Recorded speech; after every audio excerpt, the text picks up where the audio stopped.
Olá, queridos amigos do canal! Tudo bem com vocês? Espero que vocês estejam bem e estejam prontos para falar de futebol americano e da NFL. Eu me engasguei aqui no início, não sei porque faço essa introdução pelo menos 3 vezes por semana e me confundi, mas tudo bem. Vamos lá, vamos falar sobre a rodada da semana 9. Mas antes de eu começar a falar sobre esses jogos de domingo, eu quero pedir para você se inscrever no canal, deixar o seu like e considerar se tornar membro do clube do canal. Tem muito conteúdo exclusivo, muito conteúdo legal e os preços têm planos para todos os bolsos. Vamos lá, eu quero começar falando com Falcons 27, Cowboys 21. O jogo que eu trabalhei, o jogo que eu fiz lá nos canais ESPN com meu amigo Renan do Couto.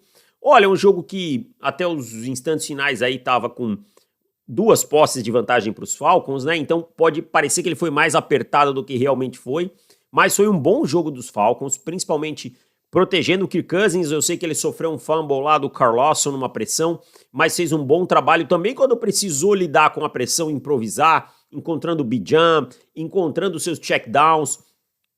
Gostei do trabalho do Kirk Cousins aqui, né? Foram 3 touchdowns, mais um corrido dos Falcons. É um time que controlou as terceiras descidas dos Cowboys e tudo mais. Não acho que os Cowboys fizeram necessariamente uma partida ruim, em especial no primeiro tempo, mas aí no segundo tempo eles tomam uma decisão muito ruim num fake punt. Tá? Um fake punt no seu campo de defesa.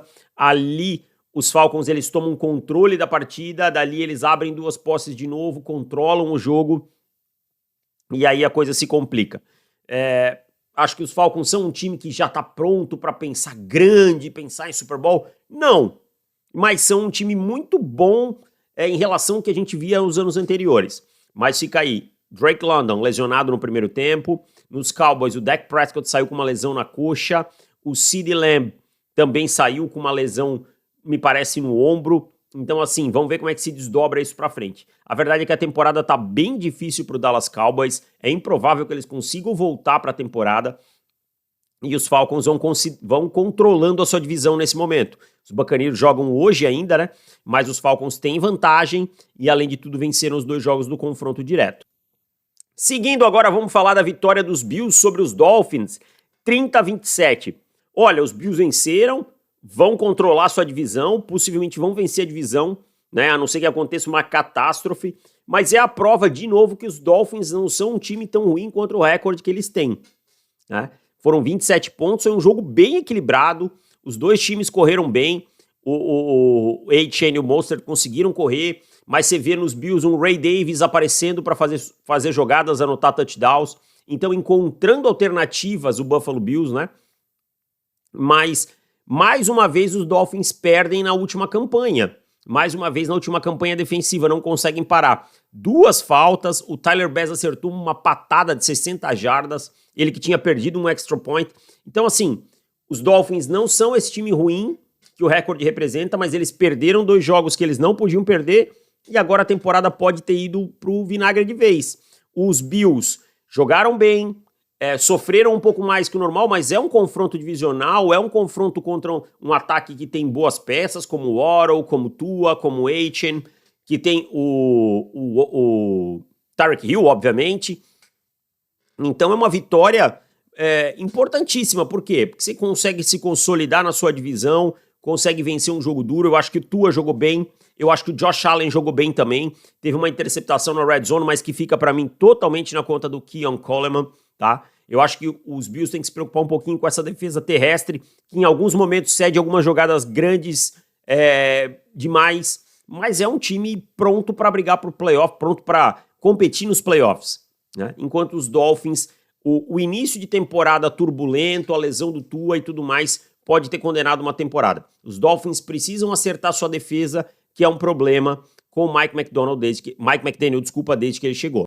Passando para Titans 20, Patriots 17, aquele jogo ruim que todo mundo ama, aquele jogo ruim que ficou bom, aquele jogo ruim que você olha e diz assim, poxa, foi um jogo ruim, mas gostoso, tá? Os Patriots, eles saíram do 0 e foram a 80 em algumas coisas, né? Nos anos do Bill Belichick, eles eram um time que sempre correu bem e sempre defendeu bem o jogo terrestre. Hoje eles não defendem nada pelo chão. o Tony Pollard brincou, tirou a defesa pra nada pelo chão, e eles não conseguem correr, tá? As corridas do time foram tudo do Drake May. O Rhamondre Stevenson não saiu do lugar, o time não sai do lugar pelo chão. Mas ainda assim o Drake May encontrou alternativas. Foi interceptado durante o tempo normal, né? Mas encontrou um touchdown lá que ele sambou para um lado, sambou para o outro, até encontrar o Rhamondre Stevenson e empatar a partida na última campanha. E aí no overtime os Titans conduziram uma campanha de 7 minutos, chutaram o field goal e o Drake May tomou uma decisão ruim, lançou uma bola que o Hooker interceptou, a segunda inclusive. Vou dizer, os Titans têm boas coisas defensivas. É um time que tem coisas interessantes no lado defensivo da bola, tem alguns jogadores interessantes, o Amani Hooker, por exemplo, mas uma estrutura defensiva interessante. Vão precisar evoluir a questão do ataque para os próximos anos, vão precisar entender quem presta, quem não presta, como vai ser a situação da posição de quarterback, mas defensivamente tem algumas peças interessantes para se ficar de olho. Os Patriots perderam, são um time que a gente já falou algumas vezes, não são um bom time, mas o Drake May vai sentindo o jogo, vai pegando a casca, vai sofrendo, vai lidando com a frustração de ter empatado um jogo que parecia perdido e agora ter perdido ele depois, num erro dele, e eu acho isso perfeitamente normal e bom, tá? Perfeitamente normal e bom, mais vitória do Tennessee Titans sobre os Patriots em dois times que não devem ameaçar a pós-temporada. Seguindo agora falando da vitória dos Bengals sobre os Raiders, 41-24. Olha, os Raiders eles tiveram a primeira campanha do jogo, tá? Tiveram a primeira campanha do jogo, que terminou no touchdown, que foi uma campanha razoavelmente longa, e depois acabou. Controle total dos Bengals, o Joe Burrow lançou 5 touchdowns, ainda lançou uma pick six, né, que basicamente aí deu uma chance para os Raiders, quando o jogo estava 31-10, virou 31-17, mas mesmo sem o T. Higgins, sem o Jermaine Burton, que ficou fora por questões comportamentais, né, mas assim, o time controlou o jogo. O Chase Brown teve 120 jardas terrestres, ele recebeu para touchdown, o Gesicki jogou bem, né? Lá nos Raiders, o Desmond Ridder entrou no lugar do Gardner Minshew, então é o terceiro quarterback titular no ano. Tá? Terceiro quarterback titular não, porque ele entrou durante o jogo, né? Mas já teve Aidan O'Connell, já teve Gardner Minshew, agora você tem Desmond Ridder, né? Isso prova que a situação não tá confortável. O Brock Bowers ainda anotou um touchdown, mas o Trey Hendrickson, 4 sacks. O outro time que eu digo,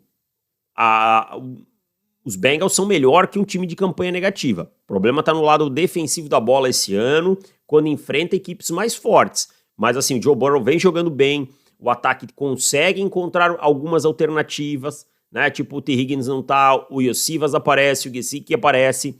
Então, assim, uma vitória bem controlada, um jogo bem tranquilo para os Bengals. Venceram sem maiores sustos, né? E os Raiders podem começar a pensar em 2025, talvez em um novo treinador. O Antonio Pierce não me parece a resposta. Precisam encontrar essa resposta também na posição de quarterback. Não, a curto prazo, assim, não é um horizonte muito bonito para os Raiders, não. Seguindo com Chargers 27, Browns 10, olha, os Chargers já no primeiro ano aí com o John Harbaugh, né, com o Jim Harbaugh, conseguindo ser um time que a gente vai ver brigar por playoffs, tá? Nas últimas semanas o Justin Herbert jogando bem, entrando em ritmo, soltando a bola, tendo mais carga, né? O ataque encaixando, o Quentin Johnston aparecendo no jogo de ontem, o Ladd McConkey de novo com um bom jogo. Então é um time que começa a encontrar uma forma, né? E aí o J.K. Dobbins consegue um jogo correndo bem com a bola. Então assim, começa a ganhar armas, começa a crescer num momento importante da temporada, na metade. Óbvio, quando o treinador chega as coisas não vão fluir de imediato, né? Mas dar um pouquinho mais de carga para o Justin Herbert é sem dúvida muito importante. Então o ataque se encaixa e essa defesa ela merece mais amor. E assim, ó, por anos a gente ouvia muito a defesa dos Chargers. Tem o fulano X, tem o ciclano Y. Tudo bem, tem muitos caras renomados que seguem por lá, né? Mac, James, Bolsa, enfim. Mas é uma defesa de muito coletiva, em que todo mundo tem produção, tá? Você vê 6 sacks ontem, 3 interceptações para cima do James Winston. Você vê que é um time que tem vários caras produzindo no lado defensivo. Uma defesa que merece mais amor, é uma das melhores da temporada, sim. E lá no Cleveland Browns, fim de feira, né? Assim, aquele clima de fim de feira. Ah, vamos ver se a gente troca alguém. já não tem mais muito ânimo, já é um time que você vê que já tá caindo pelas tabelas e não é agradável ver esse Cleveland Browns jogar. Eu sei que o James Winston trouxe um pouco de esperança semana passada, aquela vitória sobre os Ravens, mas dessa vez o time foi dominado, controlado pelo Los Angeles Chargers, não teve nenhuma chance de competir e não vai muito longe não. Kevin Stefanski tem que começar a pensar em 2025 no Cleveland Browns, se ele estiver lá. Seguindo falando de Commanders 27, Giants 22, olha, eu não acho justo dizer que os Giants perderam e jogaram mal. Acho que dentro do que os Giants têm de time, eles fizeram um bom jogo. Mas os Commanders são melhores, simples. Os Commanders novamente fizeram um jogo muito seguro no lado ofensivo, mesmo sem o Brian Robinson, a gente viu o Rodrigues aparecendo, o Austin Ekeler contribuindo. Um Jayden Daniels super tranquilo no jogo, bem protegido, quando precisou se mover, se moveu. Eu acho que os Commanders precisam resolver algumas coisas na Red Zone, de novo contra os Giants, né? Uma coisa lá em setembro, quando o seu QB acabou de chegar na NFL, mas de novo tiveram alguns probleminhas na Red Zone, mas no geral são um time melhor, tá? São um time melhor. Acho que o Daniel Jones jogou mal? Não jogou mal. O problema é que o Daniel Jones, quando ele não joga mal, a gente vai dizer que ele tem, ok, um jogo ok. E é isso, não dá pra esperar muito mais que isso, tá? Então, dentro do que os Giants têm, eles conseguiram um touchdown no final para tentar ir um onside kick, mas não tem muita bala na agulha esse time. Essa é a realidade, tá? Precisa de peças ofensivas, precisa remodelar o seu ataque para poder competir. Acho que o Washington Commanders deveria sim pensar num cornerback para o restante da temporada, que eu acho que é uma necessidade desse elenco. É um time que precisa colocar algum jogador lá atrás mais seguro, talvez pensando numa pós-temporada, possa fazer algum movimento até a terça-feira, que é quando a gente tem esse final do período de trocas, né? O trade deadline aí, na terça-feira, dia 5 de novembro. Passando agora para a vitória dos Panthers sobre os Saints. Meu Deus do céu. Os Panthers venceram os Saints 23-22. Os Saints, eles perderam o Chris Olave com uma concussão que ele foi parar no hospital no começo do jogo, tá? Chris Olave, mais uma lesão preocupante, tá? Mas felizmente parece que tá tudo bem, saiu lá com todos movimentos em todas as extremidades do corpo, que é fundamental, né? Mas torcer aí pra ficar tudo bem com ele. Os Saints fizeram 10 faltas no jogo, tá? Eles andam pra frente e pra trás, pra frente e pra trás, pra frente e pra trás. E aí sobra o quê? O Kamara correndo, o Kamara recebendo, o Kamara fazendo tudo. E não dá pra você depender em 2024 do Alvin Kamara fazer tudo no seu time, por mais que ele tenha corrido bem, tá? Você precisa de mais. O Derek Carr tá jogando, voltou da lesão, não voltou nada bem, contra essa defesa dos Panthers que é fraquíssima, fraquíssima. E os Panthers, eles fizeram o quê?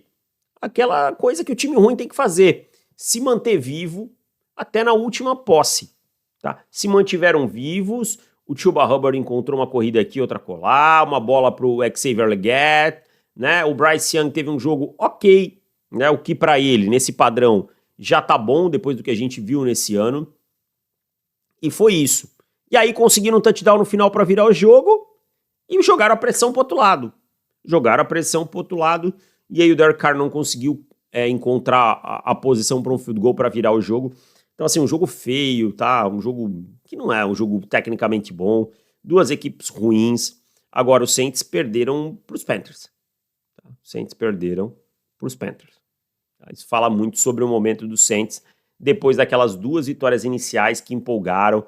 Eu sei que as lesões minaram muita coisa, mas os Saints precisam encontrar uma forma de se reestruturar para o futuro. Esse formato, reestrutura contrato e fica com o mesmo time por 10 anos, não dá mais, tá? Os Saints precisam encontrar uma forma de pensar em reestruturar o seu elenco, em o rebuild, porque esse aí já foi. E fechando o primeiro horário, os Ravens enfiaram 41-10 nos Broncos. Os dois times chegaram com 5-3. É um choque de realidade pro Denver Broncos, né? Denver Broncos ofensivamente não tem talento para competir com esses times do topo. E eu falo, os Ravens, eles são um time do topo. Eles lá em janeiro, eles vão estar pensando em chegar ao Super Bowl. O Denver Broncos não. E eu acho que não é um problema para Denver isso. Não pode se tornar um problema. Denver tá tentando competir, ponto. Mas não é como se fosse uma coisa, um super elenco já pronto. Tem um quarterback calouro que ontem sofreu, não conseguiu lidar com uma defesa que o tirou da zona de conforto, tá? Que o tirou da primeira leitura, que o tirou de situações em que ele fica confortável. E olha que os Ravens não vinham jogando bem no lado defensivo, principalmente contra o jogo aéreo, né? Principalmente não, o jogo terrestre vinha defendendo bem, contra o jogo aéreo. Mas ontem tirou o Bo Nix da zona de conforto. E a defesa do Denver Broncos foi tostada. O Lamar Jackson jogou no mais alto nível, queimou os blitz, tá? O Zay Flowers explodiu nesse jogo. Então, assim, Denver não teve respostas. Denver não é um time para conseguir ficar atrás do placar e voltar, sabe? O Derrick Henry encontrou seus espaços também. Então, assim, foi um choque de realidade para Denver e uma prova que Baltimore só precisa parar de oscilar. Baltimore não pode perder jogos para os Raiders, para os Browns, como perdeu nessa temporada por 2 vezes, né? Uma para os Raiders e uma para os Browns. É só parar de oscilar, que é um time para competir no topo da AFC, junto com Bills, junto com Chiefs, junto com talvez os Texans, porque é bem mais time do que para perder esses jogos. Controlou o Denver Broncos, venceu com propriedade, deu uma boa esmagada no Denver Broncos. Seguindo agora falando dos jogos do segundo horário do domingo, os Cardinals venceram os Bears por 29-19. Olha, um jogo muito tranquilo para o Arizona Cardinals, tá? O Arizona Cardinals que tá nessa briga por essa NFC West. O time dominou o jogo pelo chão, o jogo terrestre, controlou muito bem. Você teve um touchdown ao longo do Emery Demercado na última jogada do primeiro tempo, contra aquela defesa Prevent, né? Você bota a defesa lá atrás. Como é que você toma um touchdown daquele, Chicago Bears? É incrível. E do outro lado, o ataque dos Bears não fez nada. O Caleb Williams jogou mal, voltou a ser aquele Caleb Williams das primeiras semanas, parece que andou um pouco para trás. Foram 6 sacks dessa defesa dos Cardinals, que eu sempre falo que é uma defesa que falta talento, que falta qualidade, mas algumas peças aí começaram a se destacar. 6 sacks para cima do Caleb Williams, dominou e tá vivo na briga por essa NFC West, que tá completamente aberta. Então, assim, o Jonathan Gannon, ele faz um bom trabalho. Eu acho que, como eu sempre digo, faltam algumas peças para essa engrenagem rodar mais lisa, mas dentro do que ele tem, o Kyler Murray nem precisou forçar muito o jogo, o Trey McBride aqui, uma outra jogada, foi pelo chão, foi tranquilo e foi uma boa vitória. Agora, vou dizer uma coisa, nos Bears algo não cheira bem, tá? Alguma coisa não cheira bem, não sei se tem a ver com essa questão do vestiário, depois dessa história do Tarek Stevenson, mas algo não cheira bem. É um time que, não sei, tem algo me dizendo que algo extracampo não vai legal, talvez seja em relação ao Matt Eberflus. Pode ser. Não tenho como confirmar, não é informação, é apenas um pressentimento que eu tenho, algo que me cheira mal. E eu vou dizer pra vocês, não costumo errar nessas aí não, eu tenho um feeling bom pra esse tipo de coisa. Passando agora para falar de Lions e Packers, Lions 24, Packers 14. E você olha, 24-14, jogo super equilibrado, né? 10 pontos, ok, deve ter ido até o final, não foi, tá? Choveu muito, um jogo que ficou truncado durante uma parte, mas o jogo não foi apertado não. Esse touchdown dos Packers aí, que o jogo tava 24-6 até a última posse dos Packers. Então, assim, depois os Lions basicamente gastaram o relógio no finalzinho e venceram. Era um jogo que tinha um equilíbrio, que tava um 10-3, mas aí o Jordan Love resolveu ser herói, tá? E o herói às vezes vira o vilão. Esse é o grande ponto. Lançou uma interceptação que foi retornada para touchdown, com o jogo em 10-3. A outra posse na volta do intervalo aí foi dos Lions, e aí eles mataram o jogo, né, numa quarta descida. Novamente uma quarta descida, pagando os dividendos lá para os Lions. Vamos ver se quando não der certo as pessoas não vão falar, né? Porque é a filosofia do time, ser agressivo e arriscar, tá? Mas o Jordan Love não jogou bem, foram muitos drops também por conta do tempo. O Love, para mim, ainda tá sentindo a lesão que ele teve na semana passada. Quando os Packers acordaram, a vaca já tinha deitado, já era. Os Lions são um time muito consistente, tá? O Jared Goff fez o básico muito bem feito, sobre a situação que estava, a condição climática que não estava favorável ao jogo aéreo. A dupla Gibbs e Montgomery também fazendo o que precisa. No lado defensivo, o Brian Branch saiu logo do jogo, né? Teve um targeting lá, ele foi ejetado. Nem vou entrar no mérito se foi ou não foi, mas mesmo assim o time respondeu sem aquele que para mim hoje é o seu principal jogador defensivo, na ausência do Aidan Hutchinson. Então é um time muito equilibrado, muito consistente, muito pronto para jogar em qualquer situação. Acho que esse é o grande mérito dos Packers, dos Lions nesse momento. Uma vitória que ajuda demais aí na briga pela divisão, vai colocando os Lions passinhos à frente, e é um time que eu vejo brigando por final de conferência de novo, e muito provavelmente por Super Bowl. E ainda tivemos esse segundo horário, Eagles 28, Jaguars 23. Se alguém pega só o box score desse jogo, pega as jardas, a diferença de terceiras descidas, tudo mais, pensa, não, esse jogo aqui terminou umas 15 posses de vantagem, né? Que os Eagles dominaram por completo nas estatísticas. O primeiro tempo dominaram, o Saquon Barkley fez uma jogada espetacular, que ele pulou de costa. Tinha que fazer no edit ali, colocar ele pulando com skate, um negócio meio Tony Hawk ali, que ficou legal pra caramba. Tava 22-0 no início do terceiro quarto. 22-0. Mas aí vem um touchdown dos Jaguars, um fumble retornado para touchdown e um turnover on downs. E muda tudo. O jogo muda de figura muito rápido. E os Eagles com muitas faltas, não conseguindo fechar o jogo, não conseguindo fechar as campanhas, sabe? E aí tem 28-23, o Devonta Smith faz um grande touchdown. Você vai pensando, não, agora resolveu, né? Os Eagles vão chutar um field goal com o Jake Elliott, ele erra. E a verdade é que a última bola para ganhar o jogo foi dos Jaguars, cara. Só que aí o Trevor Lawrence foi interceptado pelo Nakobe Dean, num passe na endzone, e a vitória ficou com Filadélfia. Assim, os Jaguars são um time que é fraco, tá? É fraco. O Trevor Lawrence foi interceptado nessa última bola, beleza, não jogou bem também, não fez um grande jogo, correu para touchdown e tal, né? Mas assim, tá sem alguns dos principais recebedores e tudo mais, enfim. Os Jaguars precisam seguir um novo caminho, longe do Doug Peterson e tudo mais. Mas os Eagles, Saquon Barkley jogou muita bola, o Hurts fez um jogo bom em grande parte da partida, mas precisam fechar esse jogo, tá? Os Eagles, para mim, vinham numa crescente legal, até o terceiro quarto desse jogo. Depois caíram um pouco, mas são mais time que os Jaguars, precisam fechar esse tipo de partida com mais facilidade. E fechando o segundo horário, a vitória dos Rams por 26-20 sobre Seattle, sobre os Seahawks. Na prorrogação, o jogo truncado, os Seahawks abriram 13-0, os Rams viraram, os Seahawks empataram no final, enfim. A verdade é que o jogo terrestre dos Seahawks segue sendo muito fraco.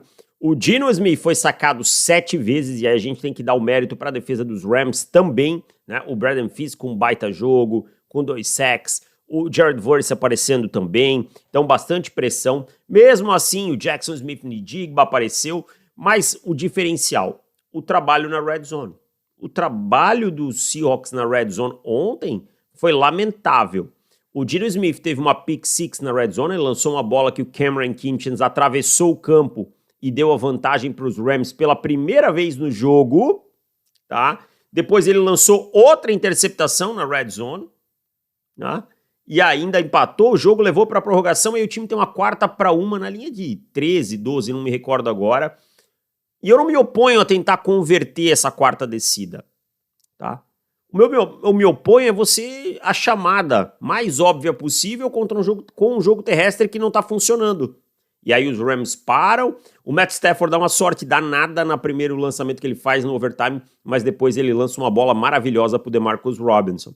Os Rams, assim, o Sean McVay continua não sendo um cara que tá administrando bem o relógio, os Rams têm dificuldade de matar os jogos, é uma coisa que vem desde o ano passado, quando o time estava bem. O Puka Nacua saiu, deu um soco no capacete do adversário. O Cooper Kupp fez um bom jogo, né? Não foi um jogo que os Rams encaixaram o seu jogo terrestre e tudo mais. Os Seahawks complicaram bastante. Os Seahawks, para mim, tiveram boas oportunidades de vencer essa partida e não conseguiram. Agora os Rams chegam a uma campanha 50-50, estão ali na cola dos Cardinals, é um time que tá vivo, tá? Mas assim, os Seahawks perderam muitas oportunidades de colocar uma vitória nesse jogo, e isso pode custar bem caro. Pode custar bem caro. Os Rams fizeram um jogo bom, né? Mas por vezes tiveram mais sorte que juízo, especialmente no gerenciamento do relógio. E fechando o domingão, a vitória no Sunday Night Football do Minnesota Vikings, voltando ao trilho das vitórias aí depois de 2 derrotas consecutivas sobre o Indianapolis Colts, 21-13. Um jogo repleto de erros dos dois lados. Teve fumble dos Vikings retornado para touchdown, teve field goal perdido do Hiker, que não tinha perdido nenhum, perdeu 2, tudo bem, um longo, mas um curto. Aí tem turnover dos Colts também, o Sam Darnold com 2 interceptações. Então, assim, os Vikings venceram no final da partida, o Justin Jefferson de novo com uma grande partida. Tem essa adição do TJ Hawkinson, né, que traz uma esperança para o ataque. A defesa, ela conseguiu controlar os Colts, né? O Jonathan Taylor, o Joe Flacco, para mim, não fez um grande jogo, não fez um jogo ruim. Então, ok, foi melhor que o Anthony Richardson. Foi melhor que o Anthony Richardson. Mas quanto vale isso para o futuro? Quanto isso te dá uma chance melhor realmente de competir? Isso a gente só vai saber mais para frente. Nessa partida ficou equilibrado ali, tentou no final voltar, mas não foi um ataque produtivo. A verdade é que o ataque dos Colts não vem sendo produtivo. Já do outro lado, a pressão chegou um pouco mais do que deveria no Sam Darnold, isso é reflexo da ausência do Christian Darrisaw, né, que vai perder o restante da temporada. O jogo terrestre ainda oscila muito, ainda vive muito de alguma big play aqui, mas depois não consegue ter uma continuidade. Mas o Sam Darnold encontrou no segundo tempo um pouco mais de ritmo, um pouco mais de consistência e foi suficiente para virar o jogo e vencer. Porém, a preocupação com os turnovers que estão aparecendo, ela é válida. Ela precisa sim ser tratada, diríamos assim, né? Esse problema precisa ser tratado pelos Vikings, porque quando os turnovers do Sam Darnold aparecem, o time tem muita mais dificuldade, obviamente, e ele é um quarterback que, quando pressionado, ele tende a cometer os seus turnovers. Então é isso, minha gente, muito obrigado a todos vocês, um grande abraço, valeu e tchau!